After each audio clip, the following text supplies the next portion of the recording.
Today, I'm guarding this vault with the world's most popular password. 1, 2, 3, 4, 5, 6. What could go wrong? Hey! That was way too fast!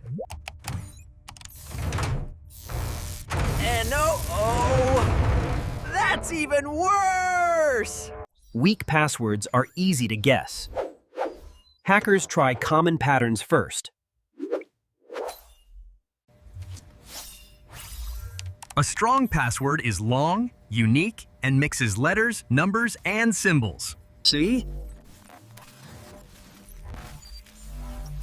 Length and complexity make it much harder to break. So ditch weak passwords, protect your accounts, and never use 1, 2, 3, 4, 5, 6.